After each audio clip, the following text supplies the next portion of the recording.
السلام عليكم ورحمة الله وبركاته.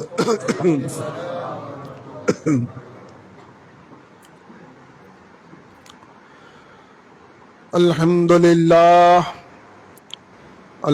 لله نحمده ونستعينه ونستغفره ونعوذ بالله من شرور أنفسنا ومن سيئات أعمالنا من يهد الله فلا مضل له ومن يضلله فلا هادي له ونشهد أن لا إله إلا الله وحده لا شريك له ونشهد أن سيدنا ونبينا وشفينا وحبيبنا ورؤوفنا ورحيمنا ومولانا محمدا عبده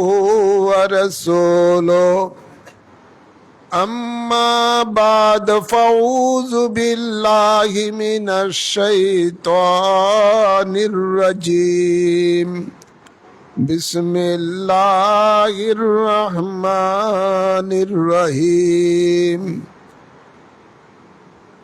قل لا أسألكم عليه أجرا إلا المودة في القربى وقال الله تعالى أيضا إن الله اشترى من المؤمنين أنفسهم وأموالهم بأن لهم الجنة يقاتلون في سبيل الله فيقتلون ويقتلون إن الله وملائكته يصلون على النبي يا أيها الذين آمنوا صلوا عليه وسلموا تسليما اللهم صل على مولانا محمد وعلى آل سيدنا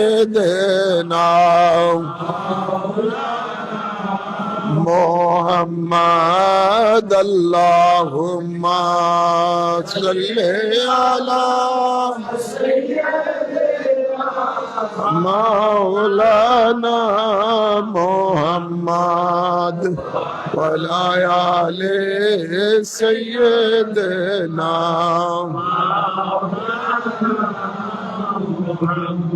حب رسول حب خدا حدیث پاک ঘোষণা من أحبني فقد أحب الله رسول দিলেন ঘোষণা اللهم صل على مولانا محمد وعلى آل سيدنا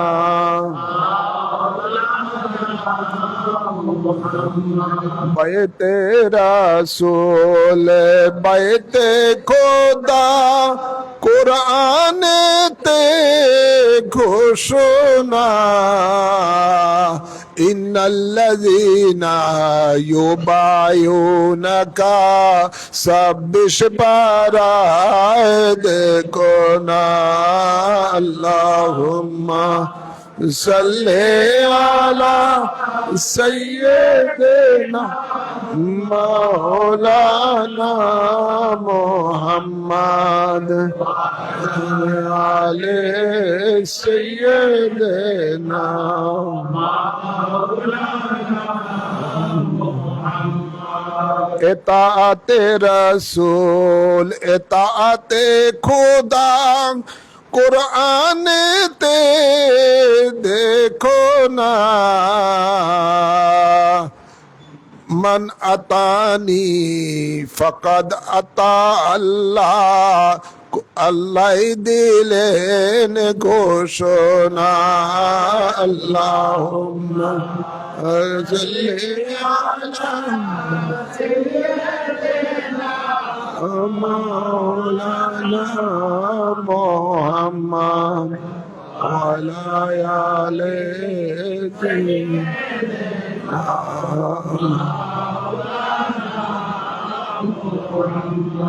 इताअते रसूल इताअते खुदा कुरान ते घोषणा मय्युतीर रसूला फकाद अता अल्लाह कुरान ते घोषणा अल्लाहुम्मा सल्ली अला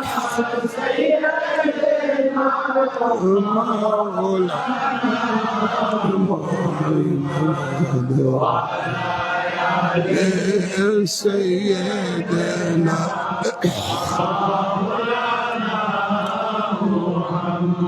لا إله إلا الله لا إله إلا الله لا إله إلا الله لا إله إلا الله لا إله إلا الله لا إله إلا الله لا إله إلا الله لا إله إلا الله لا إله إلا الله لا إله إلا الله لا إله إلا الله إلا الله لا إله إلا الله لا إله إلا الله لا إله إلا الله لا إله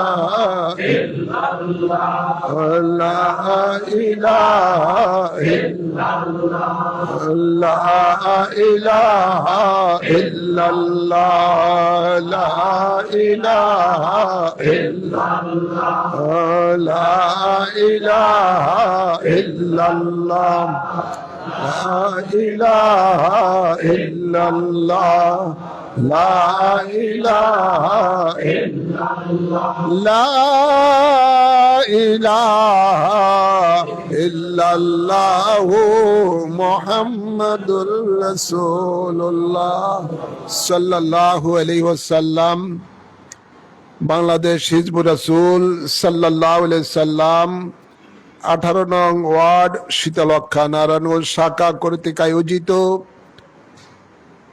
পবিত্র সুহাদায়ে কারবালার স্মরণে মিলাদ ও দোয়ার মাহফিল।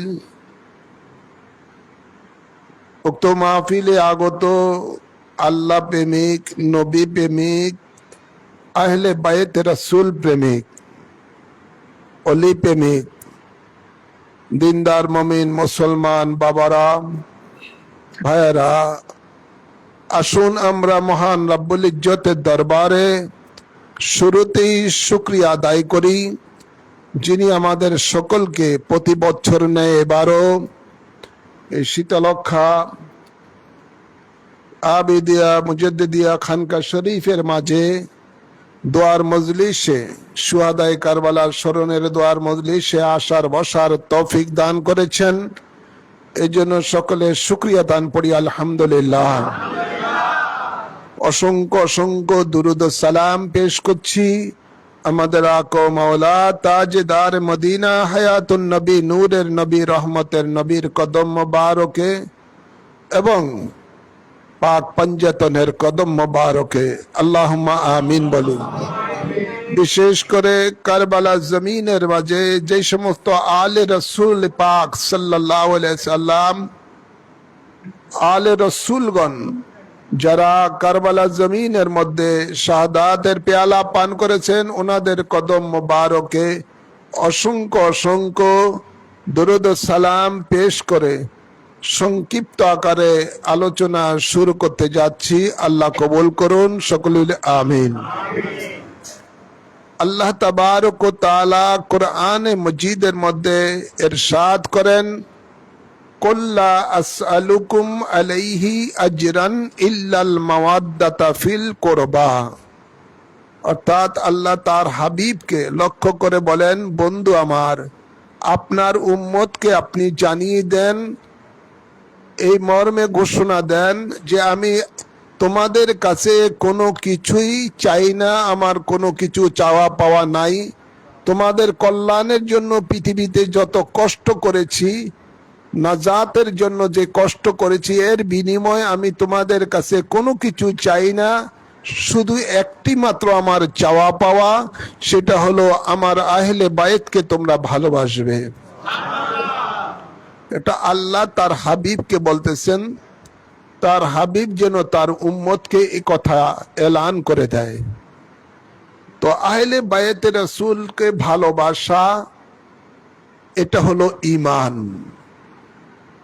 আলে রাসূলের সাথে বেয়াদবি করা, এটা হলো বেঈমানের লক্ষণ। নবী বলেন, মান আহাব্বাহুমা ফাকাদ আহাব্বানি। আমার এই আওলাদে পাকগণকে যারা ভালোবাসবে, অর্থাৎ আলে রসুল, আহলে বাইত রসুল, মাওলা হাসান হুসাইন আলাইহিস সালাম, এই দুইজনকে সামনে নিয়ে আল্লাহ নবী বলেন, এরা হলো আমার আওলাদ। এদেরকে যারা ভালোবাসবে তারা যেন আমি রসুলকে ভালোবাসলো। ওয়ামান আবগাদাহুমা ফাকাদ আবগাদানি।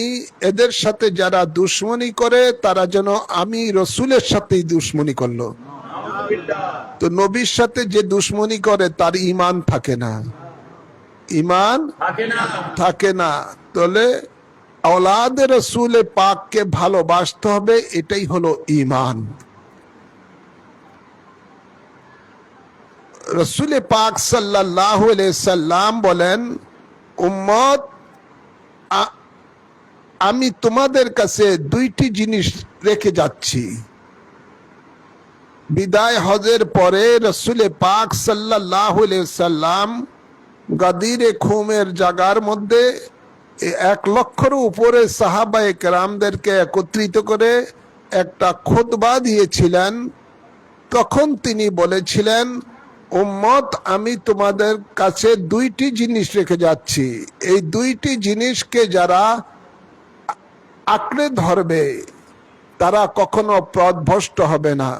এর একটি হলো আল্লাহর হাবিব বলেন আল্লাহর কোরআন, আরেকটি রসুলে পাক বলেন সেটা হলো ইতরাতি, আমার আহলে বায়েত। তো আহলে বায়েত, উনাদেরকে আহলে বায়েতে রাসূল যারা, নবীর বংশধর যারা, তাদেরকে অনুসরণ করলে তারাই নাজাত প্রাপ্ত হবে। আর যারা আহলে বায়েতের দামানকে ছেড়ে দিবে তারা ধ্বংসপ্রাপ্ত হবে। আল্লাহর হাবিব বলেন, উম্মত, তোমাদের কাছে আমার আহলে বায়েত হলো নূহ আলাইহিস সালামের কিস্তির মতো। নূহ আলাইহিস সালামের মহাপ্লাবনের সময় যারা ওনার কিস্তির মধ্যে, নৌকার মধ্যে উঠেছিলেন, তারাই এই মহাপ্লাবন থেকে নাজাত পেয়েছিলেন। আল্লাহ নবী বলেন, উম্মত, ঠিক এমনি ভাবে আমার আহলে বায়েত যারা, এরা হলো নূহ আলাইহিস সালামের কিস্তির মতো তোমাদের কাছে। এদেরকে যারা ধরে রাখবে, এদের দামানকে যারা আঁকড়ে ধরবে, তারা কখনো পথভ্রষ্ট হবে না, তারা ধ্বংস হবে না। কথা বলছেন না?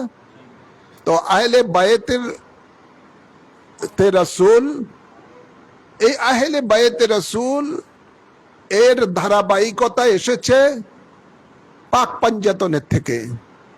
আল্লাহর নবী রহমতুল্লিল আলামিন মা ফাতেমাতুজ জোহরা রাদিয়াল্লাহু তাআলা আনহার কাছে ঘরে গিয়ে বললেন, বাড়িতে বললেন, আইনাল ফাতেমা, ফাতেমা তুমি কোথায়, তাল আসো। মা ফাতেমা ঘর থেকে বের হয়ে রসুল পাকের কাছে আসলেন দৌড়িয়ে। আল্লাহ নবী তাকে বাম পাশে দাঁড়া করালেন। এবার রসুল আবার ডাক দিলেন, আইনাল আলী, এ আলী তুমি কোথায়, আসো, তাল আসো। মাওলা আলী শেরে খোদা তিনিও আসলেন দৌড়িয়ে। আল্লাহর হাবিব তাকে ডান পাশে দাঁড়া করালেন। এবার আল্লাহর হাবিব বলেন, আইনাল হাসান ওয়াল হুসাইন আলাইহিসসালাম, হাসান এবং হুসাইন তোমরা কোথায়, আসো। সবাই দুইটি শিশু দৌড়ে রসুল পাকের সামনে আসলেন। আল্লাহ নবী তাদেরকে সামনে দাঁড় করালেন এবং রসুল পাক সাল্লাল্লাহু আলাইহি সাল্লাম তারপরে ওনার দেহ মোবারকের মধ্যে যে চাদর মোবারক ছিল সেটা দ্বারা তিনি এই চারজনকে তিনি ঢেকে দিলেন।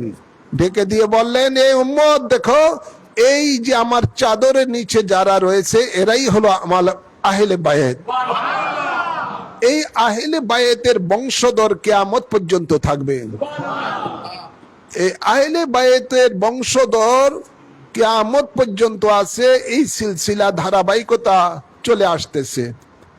এরা হলো আলে রসুল, অর্থাৎ রসুল পাকের বংশধর। তো আলে রসুলের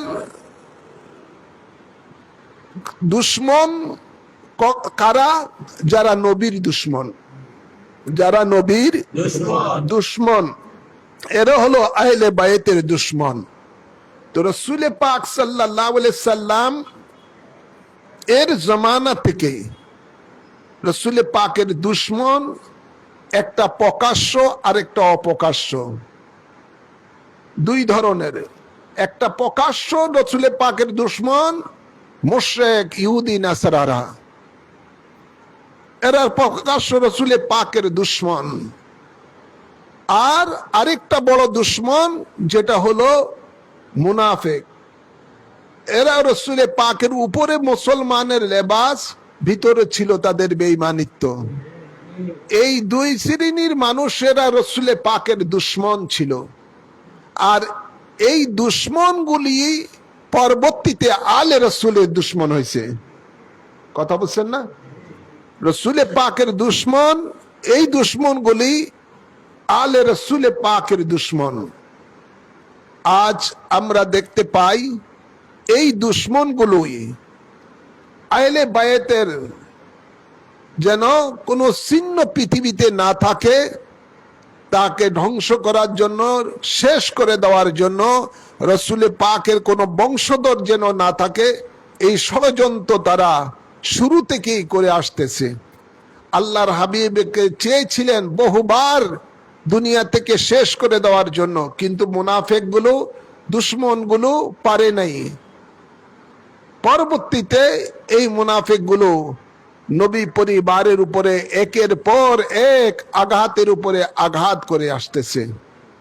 মাওলা আলী শেরে খোদা ওনাকেও এই মুনাফিকগুলো, নবীর দুশ্মনগুলো, মাওলা আলী শেরে খোদা ওনাকেও নামাজরত অবস্থায় বিশ্বের তলোয়ার মেরে ওনাকে শহীদ করেছে। পরবর্তীতে মাওলা হাসান আলাইহিসসালাম ওনাকে বিষ প্রয়োগ করে শহীদ করা হয়েছে। এই মুনাফিকের গোষ্ঠীর এই নবীর দুশ্মন যেগুলো, ওগুলোই আলে রসুলের দুশ্মন। তারপরে এই কারবালা জমিনের মধ্যে যে মর্মান্তিক ঘটনা ঘটেছে, এরা হিন্দু, বৌদ্ধ, খ্রিস্টান এরা করে নাই। প্রকাশ্য যারা নবীর দুশ্মন এগুলো করে নাই, বরংস করেছে প্রকাশ্য দুশ্মন থেকে আরো জঘন্য দুশ্মন হলো মুনাফিক। মুনাফিক গুলো এই আলে রসুল পাকের কে ধ্বংস করার জন্য কারবালা জমিনের মধ্যে নৃশংসভাবে আলে রসুলগণকে শহীদ করেছে। ওনাদের সংখ্যা হলো প্রায় ৭২ জন। তো যুগে যুগে মুনাফিকেরাই এভাবে ষড়যন্ত্র করেছে আলে রসুল পাকের বিরুদ্ধে। খেয়াল রাখতে হবে, আহলে বায়েতে রসুল যারা, ওনারা আল্লাহর, তাদেরকে পুত পবিত্র রেখেছেন। এরা হলো কি পুত পবিত্র, এটা আল্লাহ নিজে কোরআনে ঘোষণা দিয়েছেন, তারা হলো পুত পবিত্র।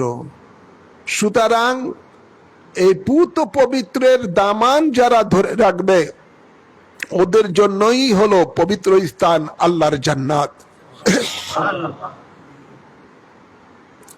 আল্লাহ কোরআনে পাকে ইরশাদ করেন, ইন্নাল্লাহ আশতারা মিনাল মুমিনিনা আনফুসাহুম ওয়া আমওয়ালাহুম বিআন্না লাহুমুল জান্নাহ ইউকাতিলুনা ফি সাবিলিল্লাহি ফায়াকতুলুনা ওয়া ইউকতালুন। আল্লাহ বলেন নিশ্চয়ই আল্লাহ তাআলা মুমিনের জান এবং মাল খরিদ করেছেন জান্নাতের বিনিময়ে। সুবহানাল্লাহ। এবং ওই মুমিনেরা কি করবে, তারা কি করবে, তারা আল্লাহর রাহে জিহাদ করবে, তারা আল্লাহর রাহে জিহাদ করবে, তারা জিহাদ করে আল্লাহর দুশমনদেরকে তারা মারবে এবং তারা মারতে গিয়ে নিজেরও শহীদ হয়ে যাবে। শহীদ এমন একটা মর্যাদার জিনিস যে পৃথিবীর সমস্ত মানুষে রূহ কবজ করে আজরাইল আলাইহিস সালাম, আর যারা আল্লাহর রাহে শহীদ হন আল্লাহ তাবারক ওয়া তাআলা তার কুদরতি হাতে ওই ব্যক্তিদের শহীদের রূহটা কবজ করে নিয়ে যান। শহীদ এমন একটা ব্যাপার যে শহীদেরা যদি হাজারো লাখো গুনাহ করে আল্লাহর রাস্তায় যদি সে শহীদ হয়, তার দেহ থেকে রক্তের ফোঁটাটা জমিনে পড়ার পূর্বেই তার জীবনের সকল গুনাহ খাতাগুলো আল্লাহ মাফ করে দেন। তারা এমন হয়ে যায়। এবং আল্লাহর রাহে যারা শহীদ হয় এই লোকগুলো কিয়ামতের দিবসে বিনা হিসাবে জান্নাতে চলে যাবেন এবং তারা নিজেও যাবেন, অসংখ্য গুনাহগার জাহান্নামীদেরকেও তারা শাফায়াত করে আল্লাহর জান্নাতে নিয়ে যেতে পারবেন। আল্লাহর হাবিব বলেন, আমার মন চায় আল্লাহর রাহে আমি শহীদ হই, আবার জিন্দা হই, আবার যেন শহীদ হই। শহীদ এমন একটা মর্যাদার ব্যাপার। আল্লাহ তাবারক ওয়া তাআলা নিজেই ঘোষণা দিচ্ছেন যারা আল্লাহর রাহে শহীদ হয় এদের ব্যাপারে আল্লাহ বলেন যে ওয়ালা তাকুলু লিমান ইউকতালু ফি সাবিলিল্লাহি আমওয়াত বাল আহইয়াউ ওয়ালাকিন লা তাশউরুন। আল্লাহ বলেন আমার রাহে যারা শহীদ হয় তাদেরকে তোমরা মৃত বলো না, তারা হলো জিন্দা। তোমরা তাহা উপলব্ধি করতে পারো না। আল্লাহর কুদরতি দৃষ্টিতে আল্লাহ দেখতেছেন তারা জিন্দা। এই জন্য আল্লাহ অন্য আয়াতে বলেন এদের কবরে আমি ইউরসাকুন, তাদের কবরে আমি রিজিক পার্সেল করে থাকি। ওরা জিন্দা, তাই আল্লাহ এই জিন্দা ব্যক্তিদের জন্য জান্নাতে থেকে কবরের মধ্যে জান্নাতি রিজিক পার্সেল করে থাকেন। এটা হলো আল্লাহর রাহে যারা শহীদ হয় তাদের জন্য স্পেশাল ব্যবস্থা। আর আল্লাহর রাহে শহীদ যারা হয় এদের জন্য ব্যবস্থা রয়েছে যে এদের জানাজাও পড়তে হয় না,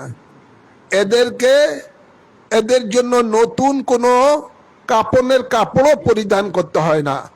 তারা তাদের দেহের মধ্যে যেই কাপড় নিয়ে যেই অবস্থায় সে আল্লাহর রাহে শহীদ হয়েছে ওই অবস্থায় রক্তমাখা দেহ নিয়ে তাকে দাফন করতে হয়। আর কিয়ামতের দিবসে এই রক্তমাখা দেহ নিয়ে কাপড় নিয়ে আল্লাহর দরবারে সাক্ষী হিসাবে উপস্থাপন করবে যে আল্লাহ তুমি আমাকে জান দিয়েছো, এই জান আবার তোমারই রাহে আমি কোরবানি করে এসেছি, এই আমার রক্তমাখা দেহ। এই জন্য ওনাদেরকে শহীদ বলা হয়, সাক্ষী দিচ্ছেন। এই রক্তমাখা দেহ নিয়ে আল্লাহর দরবারে তারা সাক্ষী দিবেন যে আল্লাহ এই দেহ আবার এই প্রাণ তোমারই জন্য আমি কোরবানি করে এসেছি। তো আল্লাহ তাবারক ওয়া তাআলা বলেন যারা আমি আল্লাহর রাহে কোরবানি করে এদের এদের জন্য আমি বিনিময় রেখেছি একমাত্র জান্নাত। তো মাওলা হুসাইন তিনি কারবালা জমিনের মধ্যে শাহাদাতের পেয়ালা পান করে গোটা উম্মতে মুহাম্মদীকে উদ্বুদ্ধ করে গেছেন যে আল্লাহর দ্বীনের জন্য তুমি প্রয়োজন হলে তোমার সন্তানকে কোরবানি করো, নিজের ভাতিজাকে কোরবানি করো, নিজের আত্মীয় স্বজনকে কোরবানি করো, এবং প্রয়োজন বোধে নিজেও কোরবানি হয়ে যাও। এটা মাওলা হুসাইন আমাদেরকে এই শিক্ষা দিয়েছেন, ত্যাগের শিক্ষা দিয়েছেন, আমাদেরকে কোরবানির শিক্ষা দিয়েছেন যে আমাদেরকে আল্লাহর দ্বীনের জন্য কত কোরবানি করতে হবে। মাওলা হুসাইনের এই কোরবানির কারণে কিয়ামতের দিবসে রসুলে পাকের অসংখ্য গুনাহগার উম্মত কাল কিয়ামতের দিবসে মাওলা হুসাইন আলাইহিস সালামের কোরবানির বিনিময়ে নাজাতের ঠিকানা হয়ে যাবে। আল্লাহর হাবিব ইরশাদ করেন, মাওলা হুসাইনের শাহাদাতের সংবাদ আল্লাহর হাবিবের কাছে যখন জিবরাইল আলাইহিস সালাম দিয়েছিলেন, তখন আল্লাহর হাবিব কান্না করে দুই হাত আল্লাহর দরবারে বাড়িয়ে দিয়েছেন, ফরিয়াদ করছেন, আল্লাহুম্মা আতিল হুসাইনা সাবরা ওয়া আজরা।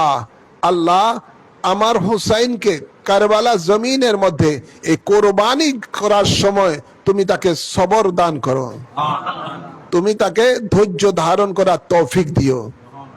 তো মাওলা হুসাইন ধৈর্যের সাথে তিনি সেই কোরবানি করেছেন। আমাদেরকে বিপদের সময় ধৈর্যের সাথে আমাদেরকে কাজ আদায় করতে হবে। ধৈর্য এমন একটা জিনিস, সবর এমন একটা জিনিস। আল্লাহ বলেন, ইন্নাল্লাহা ইউহিব্বুস সাবিরিন, নিশ্চয়ই আল্লাহ তাআলা ধৈর্যশীলদেরকে ভালোবাসেন। ইন্নাল্লাহা মাআস সাবিরিন, নিশ্চয়ই আল্লাহ ধৈর্যশীলদের সাথে আছেন। তো আমরা যেন ধৈর্যের সহিত আমরা যেন দ্বীনের কাজ করি, দ্বীনের খেদমত করি, আমরা যেন ধৈর্য হারা না হই, এইদিকে আমাদেরকে খেয়াল রাখতে হবে। তো মাওলা হুসাইনকে যদি আমরা ভালোবাসি, মাওলা হুসাইনের আদর্শ আমাদের মধ্যে ধারণ করতে হবে, তাহলেই এই খাঁটি ভালোবাসার পরিচয় পাওয়া যাবে। আমরা মাওলা হুসাইনকে ভালোবাসি, অথচ আমরা দেখি মাওলা হুসাইন যেই দ্বীন কায়েমের জন্য ত্যাগ স্বীকার করেছেন, আমরা ওই ত্যাগ স্বীকার করি না। দুনিয়ার লোভে পড়ে, দুনিয়ার জন্য আমরা সেই ত্যাগ স্বীকার করি না। মাওলা হুসাইন আলাইহিস সালাম কেন এই কারবালা জমিনের মধ্যে শাহাদাতের পেয়ালা পান করেছেন? ওনাকে অনেক রকমের আপনার লোভ লালসা দেখানো হয়েছে দুনিয়াবি, উনি সেটা গ্রহণ করে নাই। এই জন্য করে নাই যে তিনি দেখতেছেন মালাউন এজিদ ক্ষমতায় বসে আল্লাহর নবীর দান্দান মোবারকের শহীদের বিনিময় যে দ্বীন ইসলামটা তিনি রেখে গেছেন, সেই দ্বীন ইসলামকে রীতিনীতি অনেকগুলো আইন কানুন সেগুলো আপনার এজিদ মালাউন পরিবর্তন করে দিয়েছে।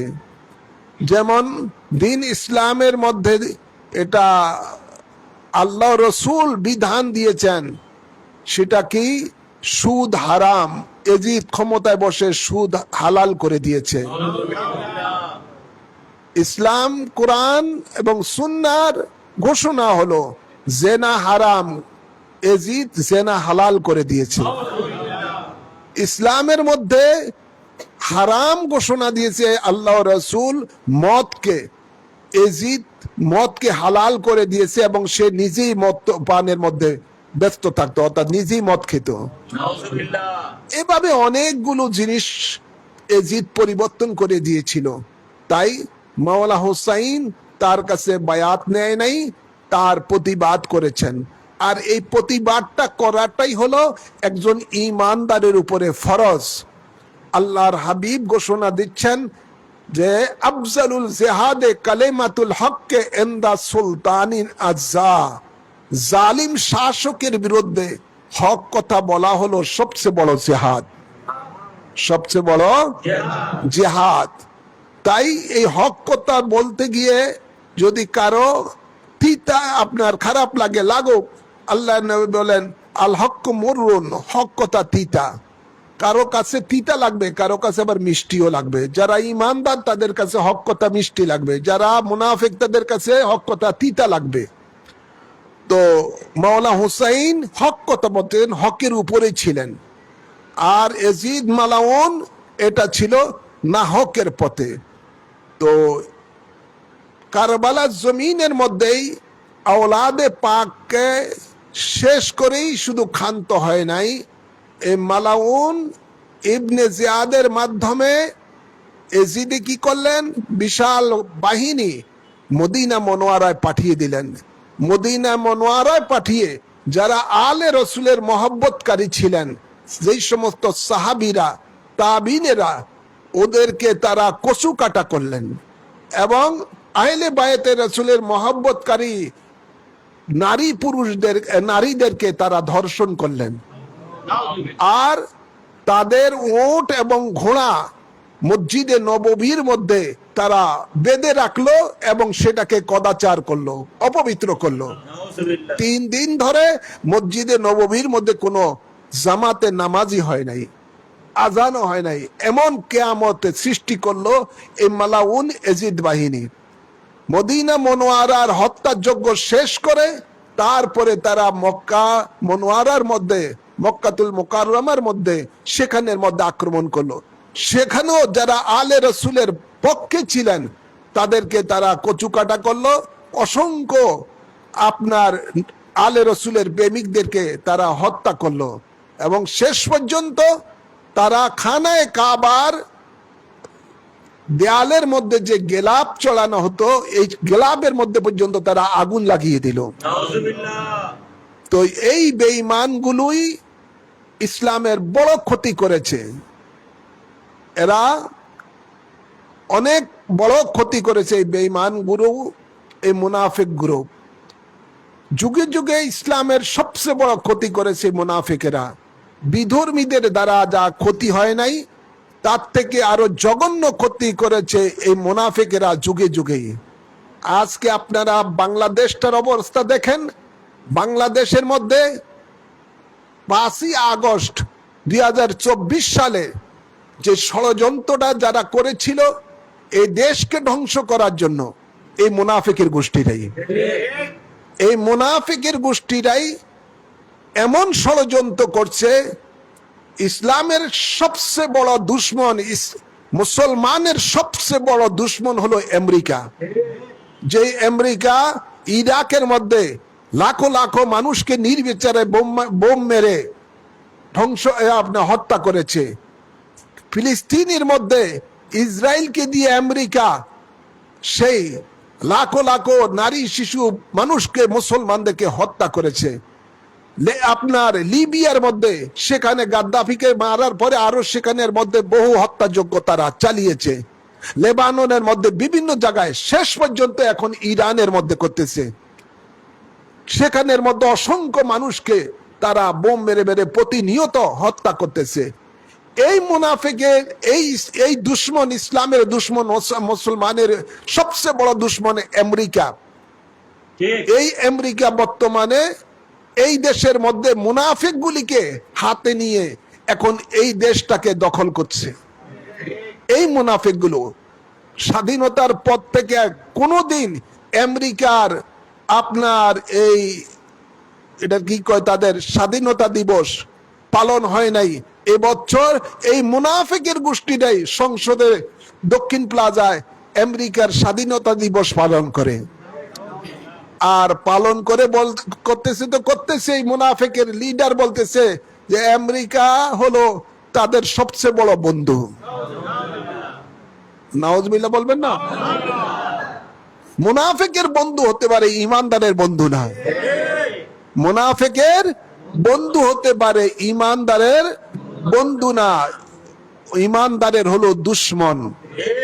আজকে এই আমেরিকা এই দেশের মুনাফিকদেরকে দিয়েই চুক্তি করে সেন্ট মার্টিন নিচে বিভিন্ন আপনার পোর্টগুলো নিয়েছে এবং বাংলাদেশের সাথে এমন গোলামি চুক্তি করেছে যে তার অনুমতি ছাড়া এই দেশের সরকার কোনো কিছুই বাইরের থেকে কিনতে পারবে না, আর তার থেকে কিনতে হবে দ্বিগুণ দাম করে। এই ধরনের এই গোলামিগুলো, এখন এই গোলামি চুক্তি চলছে।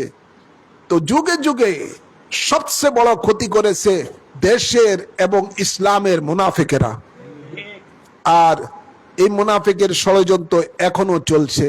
আমাদের মহান মুর্শিদ গৌসে জামান কুতবে জামান আওলাদে রাসূল নবী পাকের 40তম বংশধর আল্লামা সৈয়দ আবেশা মুজাদ্দিদি আল মাদানী রাদিয়াল্লাহু তাআলা আনহুকে এই মুনাফিকের গোষ্ঠীরাই 3 বার দাওয়াত দিয়ে নিয়ে বিষ খাওয়াইছেন যাতে করে উনি দুনিয়া থেকে শেষ হয়ে যায়। এবং এই মুনাফিকের গোষ্ঠীরাই ওনাকে ষড়যন্ত্র করে 3 বার জেল খাটাইয়েছেন। তো সারা জীবন এই মুনাফিকেরাই এভাবে আলে রসুলের বিরোধিতা করে আসতেছে, এখনো করতেছে। বর্তমান সময়ও আমি গুনাহগারের বিরোধিতা অনেক মুনাফিক আছে তারা করে যাচ্ছে, ষড়যন্ত্র করে যাচ্ছে। তো দ্বীনের জন্য যত ত্যাগ স্বীকার আলে রসুলগণ করেছেন, এরকম ত্যাগ স্বীকার অন্য কোন ব্যক্তি করে নাই। নবীর কোন উম্মত এত ত্যাগ স্বীকার করে নাই আলে রসুলেরা যত ত্যাগ স্বীকার এই দ্বীন ইসলামের জন্য করেছেন। শুরু থেকে কোরবানি করে আসতেছেন এবং এই কোরবানি চলছে কিয়ামত পর্যন্ত চলতে থাকবে। আলে রসুলের এই দ্বীনের হেফাজতের জন্য যা কিছু তারা করে যাচ্ছেন।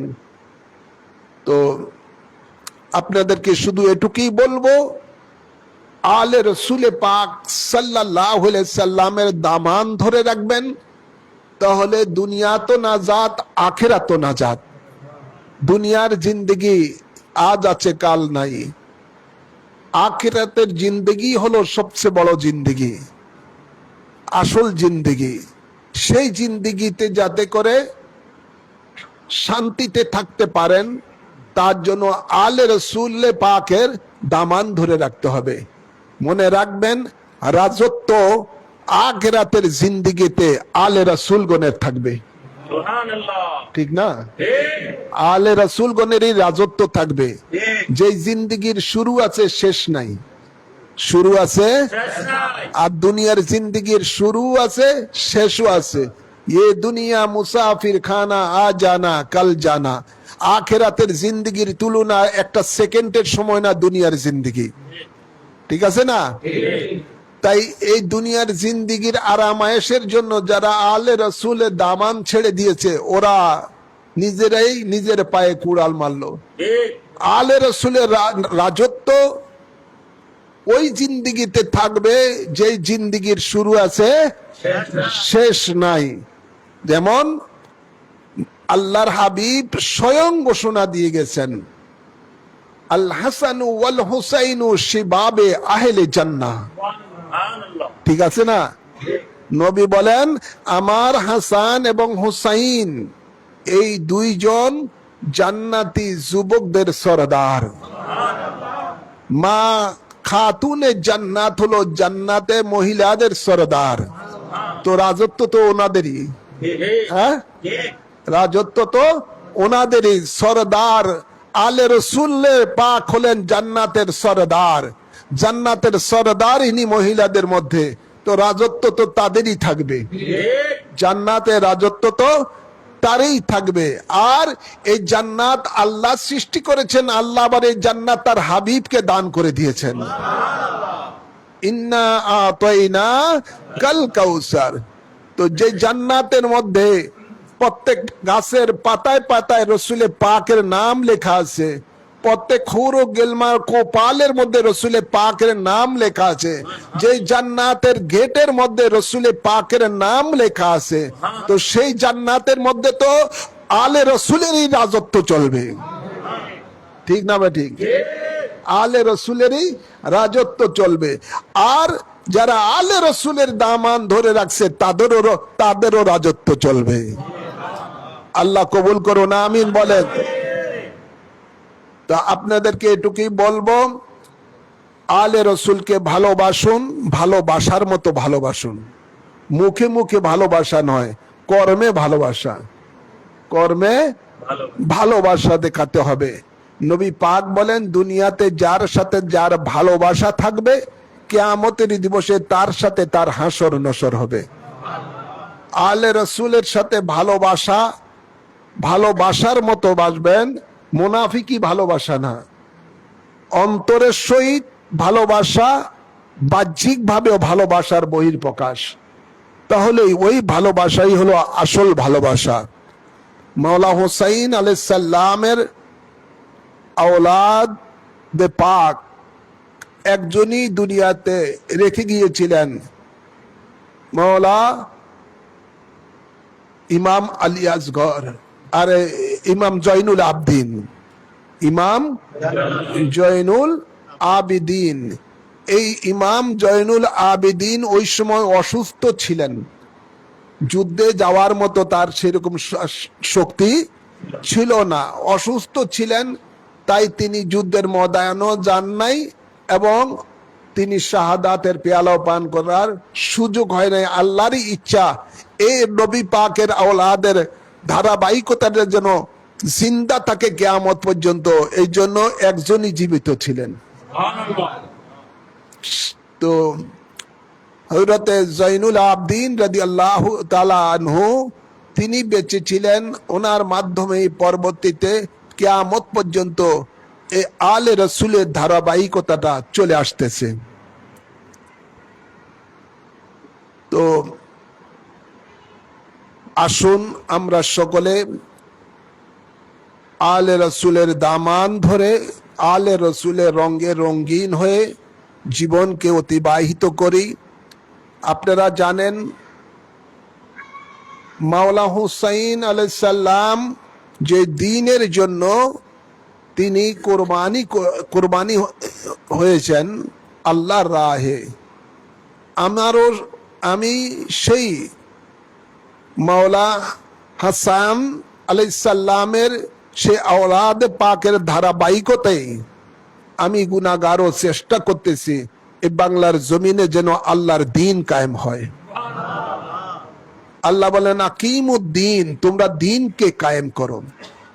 যেমনি আকিমুস সালাত আল্লাহ বলেছেন, নামাজ কায়েম করো, ঠিক এমনি ভাবে দ্বীন কায়েম করাটাই হলো প্রত্যেক ঈমানদারের জন্য ফরজ।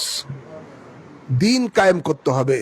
সেই দ্বীনটা আল্লাহর, ইন্নাদ দীনা ইনদাল্লাহিল ইসলাম, যে দ্বীন ইসলামটা আল্লাহর কাছে মনোনীত একমাত্র ধর্ম, সে দ্বীন ইসলামটাকে আল্লাহর নবী যেভাবে সামাজিকভাবে, রাষ্ট্রীয়ভাবে, সর্বস্ত যেভাবে আল্লাহর নবী কায়েম করে উম্মতকে শিক্ষা দিয়ে গেছেন, সেভাবেই আমাদেরকে দ্বীন কায়েম করতে হবে।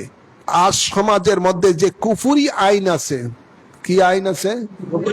কুফুরি আইন আছে। যেই সমাজের মধ্যে জেনার লাইসেন্স দেয়, নাউজুবিল্লাহ বলেন না, যেই সমাজের মধ্যে মদের লাইসেন্স দেয়, যেই সমাজের মধ্যে সুদ আম হয়ে গেছে, সুদের লাইসেন্স দেয়, আছে না নাই?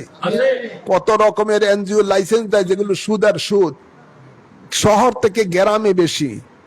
এমন কোন পরিবার না পাওয়া যাবে না যেখানে তারা এই সুদের আশ্রয় না নিয়েছে, কিস্তিতে টাকা নেয় নিয়ে। এই যে সুদের আম হয়ে গেছে, এই যে ইনুজ জারুয়া একটা শুরু করে দিছে, এই গ্রামীণ ব্যাংক, এগুলিও আপনার এনজিও, এর মাধ্যমে সুদ আম হয়ে গেছে, বিভিন্ন নামে নামে সুদ। এই সুদের থেকে কেউই রেহাই নাই। আজকে এমন হয়ে গেছে, তো যেই সমাজের মধ্যে সুদ আম হয়ে যাবে, সাধারণ হয়ে যাবে, আল্লাহ নবী বলেন ওই সমাজের মধ্যে আল্লাহর গজবকে ডাকা হয় আসার জন্য।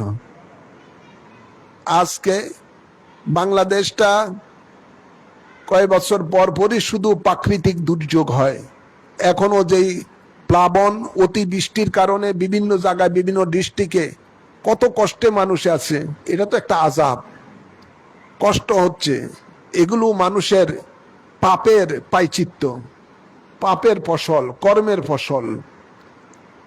তো মাওলা হোসাইন এই সুদের বিরুদ্ধে জেহাদ করেছেন, সুদের বিরুদ্ধে জেহাদ করেছেন, যেহেতু এজিদ সুদখোর ছিল, সুদ জায়েজ করে দিয়েছিল।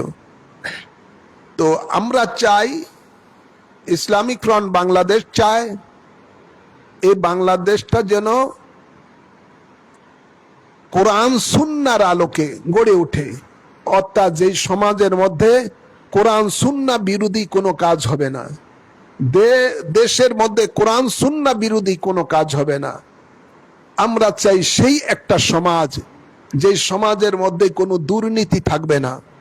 আজকে বাংলাদেশের মধ্যে দেখেন, 5ই আগস্ট 2024 সালের পর থেকে কত লক্ষ হাজার কোটি টাকা, কত লক্ষ কোটি টাকা বাংলাদেশ থেকে পাচার হয়ে গেছে। ওই হাসিনা 17 বছর যা করছে লুটপাট, তার থেকে এই কয় বছরে তার থেকে ডবল। কথা বলছেন না? তার থেকে ডবল।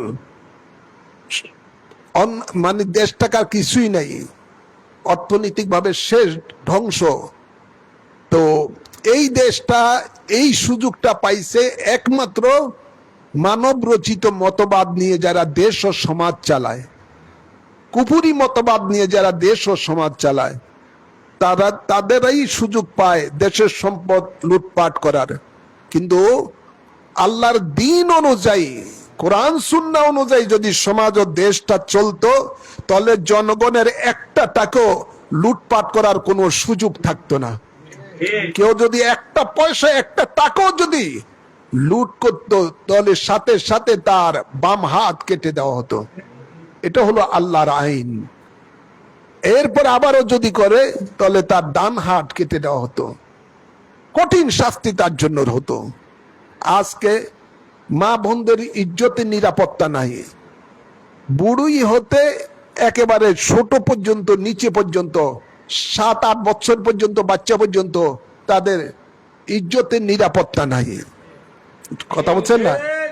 এই যে অবস্থাটা, এটা একমাত্র মানব রচিত মতবাদের কারণেই আজকে এটা হচ্ছে। যদি কোরআন সুন্নাহ মোতাবেক সমাজ ও দেশ থাকতো, তাহলে এই সুযোগ তাদের কোনো অবস্থায় হতো না, সাথে সাথে প্রকাশ্য তাদের কল্লা কেটে দেওয়া হতো। যাই হোক, মা আমাদের ইজ্জতের নিরাপত্তা গ্যারান্টি দেয় একমাত্র কোরআন ও সুন্নাহ, দ্বীন ইসলাম। মানুষের জান মালের নিরাপত্তা দেয় একমাত্র কোরআন ও সুন্নাহ, দ্বীন ইসলামের সমাজ ব্যবস্থা। সেই ব্যবস্থা কায়েমের জন্য আমি গুনাহগার, চেষ্টা করতেছি। তো জানি না কতটুকু এর ফল দুনিয়াতে পাবো, তবে একটাই কথা, ভরসা এটাই, কিয়ামতের দিবসে আল্লাহর আদালতে অন্তত বলতে পারবো যে আল্লাহ আমি চেষ্টা করেছি, আমি চেষ্টা করেছি। অন্তত এর যা আখিরাতে মিলবে, এর যা আখিরাতের বিনিময় আখিরাতে মিলবে। যারা এই আল্লাহর জমিনে, বাংলার জমিনে কোরআন সুন্নাহ রাজ কায়েমের আন্দোলনে যারা আছেন, তাদের জন্য অন্তত কিয়ামতের দিবসে একটা নাজাতের ঠিকানা হয়ে যাবে, নাজাতের উসিলা হয়ে যাবে, যে আল্লাহ আমরা চেষ্টা করছি, তোমার হাবিব যেভাবে দেশ ও সমাজ চালিয়েছে, আমরাও কোরআন সুন্নাহর আলোকে সেভাবে বাংলাদেশটার জন্য চলে, তার জন্য আমরা চেষ্টা করছি। তো এর যা অবশ্যই আল্লাহ পরকালে আমাদেরকে দিবেন, আল্লাহ কবুল করুন। তো আর আলোচনা দীর্ঘায়িত নয়। তো আল্লাহ তাবারক ওয়া তাআলা আমাদেরকে আলে রসুলের মহব্বত নিয়ে, আলে রসুলের আদর্শ নিয়ে দুনিয়াতে বেঁচে থাকার তৌফিক দান করুন। ওমা আলাইনা ইল্লাল বালাগ। আসুন আমরা দাঁড়িয়ে আল্লাহর হাবিবকে সালাম দেই।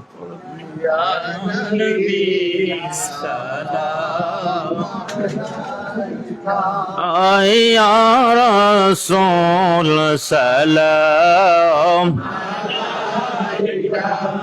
या हबीब सलाम अलैका सलाम,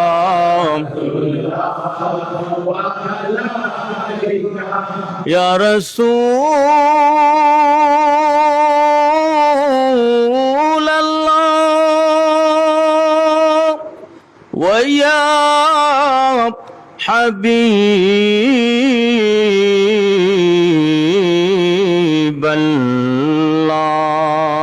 হাবিবাল্লাহ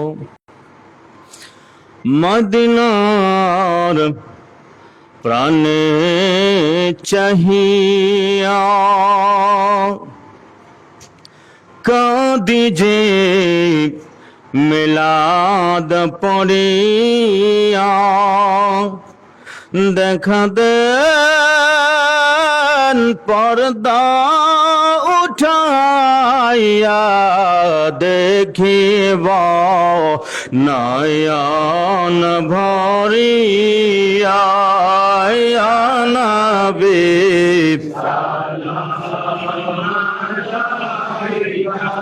ইয়া রাসূল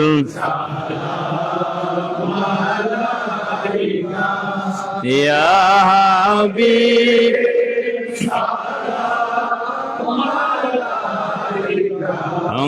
সালাম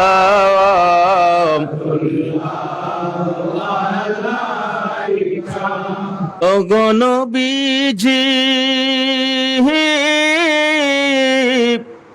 ওগো মায়ার নবীজি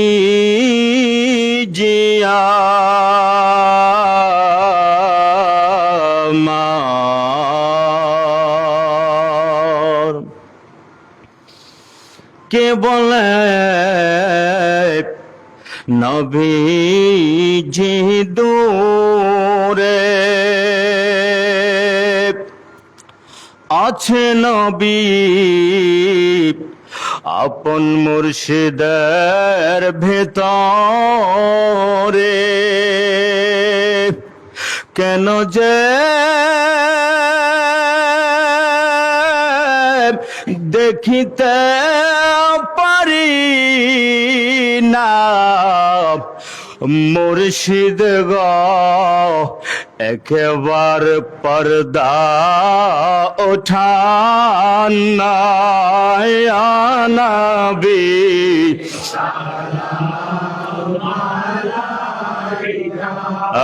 ইয়া রাসূল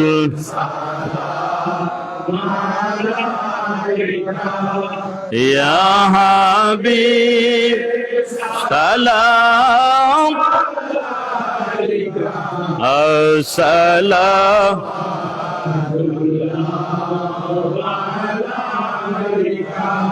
मेरे आका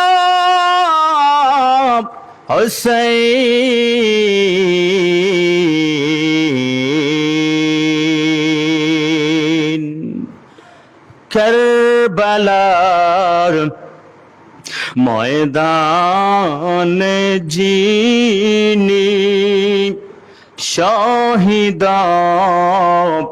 হইলেন তিনি ভাসাইলেন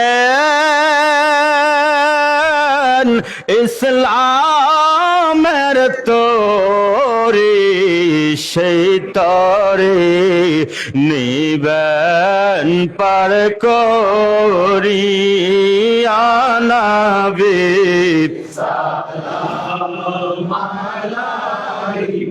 ইয়া রাসূল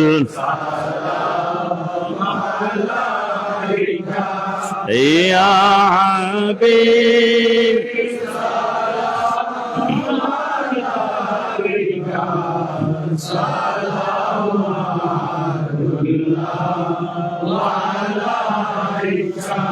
मेरे आका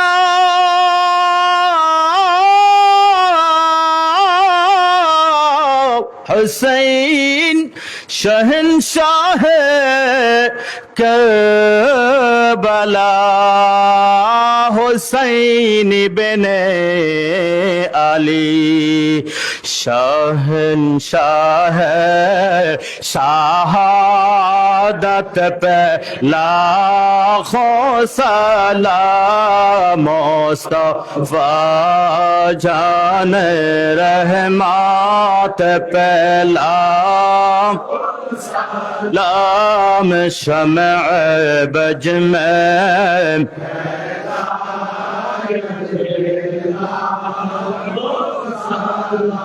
सैयदा फातिमा तैयबा ताहिरा सैयदा फातिमा तैयबा ताहिरा याने खा तो न जन्नत पहला खोसा मुस्तफा जाने रहमत पहला खोसा लाम शम्अ बज में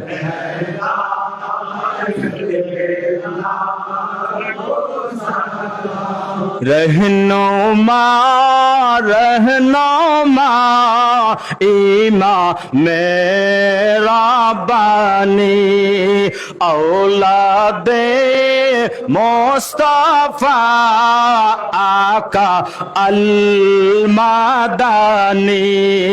सैयदे मुर्शिदी कबला आबिद शाहदिए दीनो मिल्लत पहला खोसा ला मुस्तफा जान रहमत पहला खोसा लाम शम्अ बज में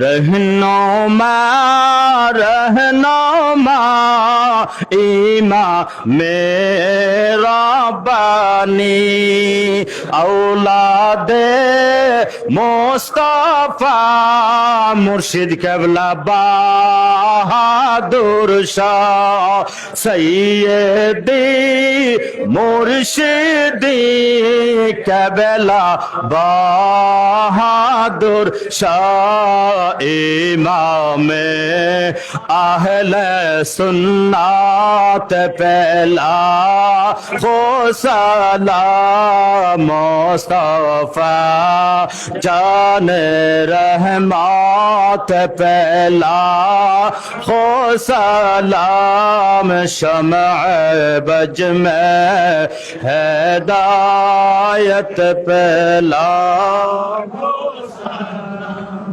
बलगलोला बिकमाली कशफद्दुजा बिजमालिही हसनत जमीओ खिसालिही सल्लु अलैहि वालिही बलगलोला बिकमालिही कशफद्दुजा बिजमालिही हसनत जमीओ खिसालिही सल्लु अलैहि वालिही सूरा फातिहा एक बार पढ़ुन सूरा इखलास 3 बार पढ़ुन औज़ु बिल्लाहि मिनश शैतानिर रजीम बिस्मिल्लाहिर रहमानिर रहीम अल्हम्दुलिल्लाहि रब्बिल आलमीन अर्रहमानिर रहीम मालिक यौमिद्दीन इहदिनस सिरातल मुस्तकीम सिरातल लज़ीना अनअमता अलैहिम गैरिल मग़्दूबि अलैहिम वलद्दालिन आमीन बिस्मिल्लाहिर रहमानिर रहीम क़ुल हुवल्लाहु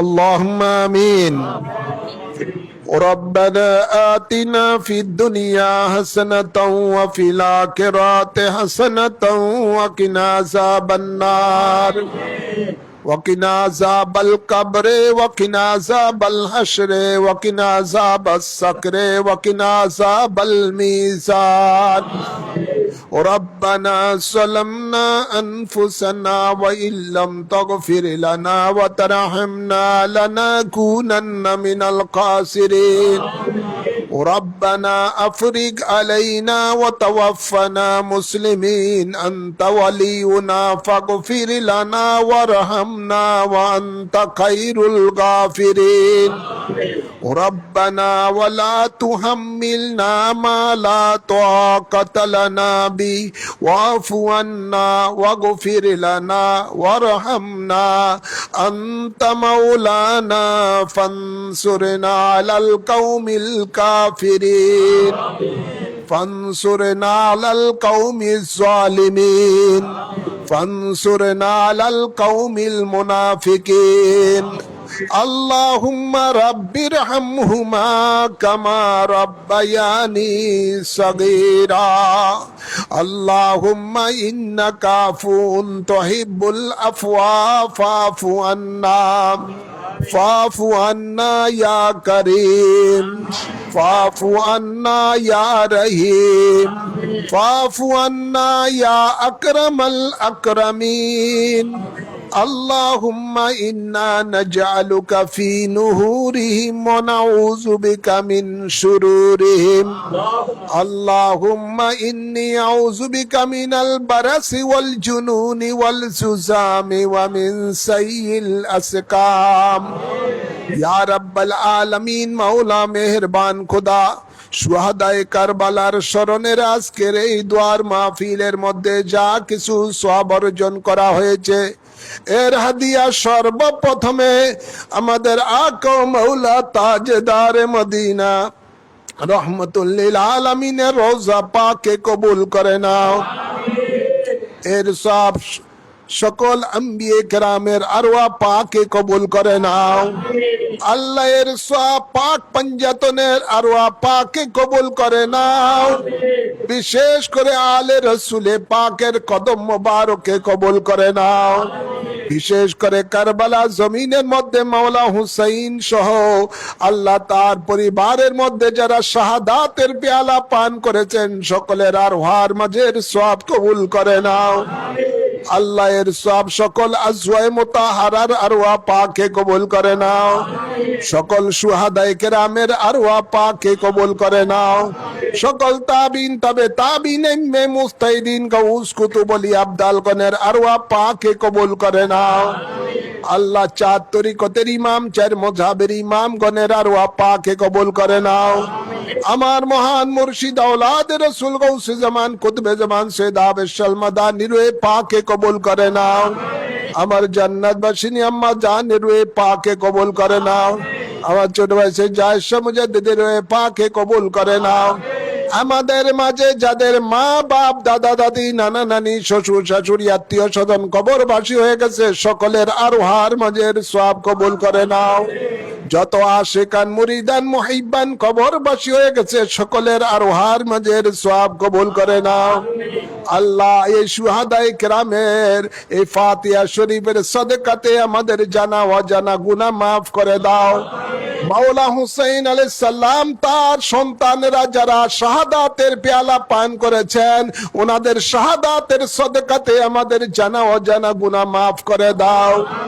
আল্লাহ আমাদের গুনাহগুলিকে নেকে পরিণত করে দাও আল্লাহ আমাদের রিজিকে বরকত দান করে দাও আল্লাহ তোমার জন্য তোমার দ্বীনের জন্য জান মাল কুরবান করার তৌফিক দান করে দাও বাংলার জমিনে কোরআন সুন্নাহর রাজ কায়েম করে দাও আমাদের প্রত্যেকের আল্লাহ নেক আমলে বরকত দান করে দাও রিজিকে বরকত দান করে দাও হজ্জে বাইতুল্লাহ জিয়ারতে মদিনা বারবার নসিব করে দাও আল্লাহ আমেরিকা ইসরায়েলকে নেস্তে নাবুদ করে দাও ধ্বংস করে দাও যেমনি ভাবে আবরার বাদশাকে আল্লাহ হস্তি বাহিনীকে আবাবিল ফেরেশতা দ্বারা ধ্বংস করে আবাবিল পাখি দ্বারা ধ্বংস করেছো আল্লাহ এমনি ভাবে ইসরায়েল বাহিনী এবং আমেরিকার বাহিনীদেরকে আল্লাহ তুমি আসমানি গজব দিয়ে ধ্বংস করে দাও আল্লাহ ইরানকে যুদ্ধে কামিয়াবি নসিব করে দাও সারা বিশ্বের মুসলমানদের উপরে তোমার রহমত বরকত দান করে দাও ইয়া রাব্বাল আলামিন বাংলাদেশের উপরে তোমার রহমত বরকত দান করে দাও আল্লাহ আসমানি বালা জমিনি বালা থেকে বাংলাদেশকে হেফাজত দান করে দাও আল্লাহ বন্যা থেকে বাংলাদেশের মানুষগুলিকে আল্লাহ হেফাজত দান করে দাও আল্লাহ ফাতিহার শরীফের জন্য যারা যেভাবে সহযোগিতা করেছেন প্রত্যেকের সহযোগিতাকে আল্লাহ মাওলা হুসাইনের মহব্বতে কবুল করে নাও ইয়া রাব্বাল আলামিন সকলের আমিন কে কবুল করে নাও, আমাদের ফরিয়াদ কে কবুল করে নাও। আলে রসুলের সাথে হাসর নসর আমাদেরকে করিও আল্লাহ। আলে রসুলের মহব্বত নিয়ে দুনিয়াতে বেঁচে থাকার তৌফিক দান করে দাও আল্লাহ। আলে রসুলের রঙে রঙিন হওয়ার তৌফিক দান করে দাও আল্লাহ। اللهم تقبل منا إنك أنت السميع العليم وتب علينا إنك أنت التواب الرحيم بجاه حبيبك سيد المرسلين وصلى الله تعالى على خير خلقه سيدنا ونبينا وشفينا وحبيبنا ومولانا محمد وآله وصحابه أجمعين آمين آمين بحق کلمہ طیب لا الہ الا اللہ محمد الرسول اللہ.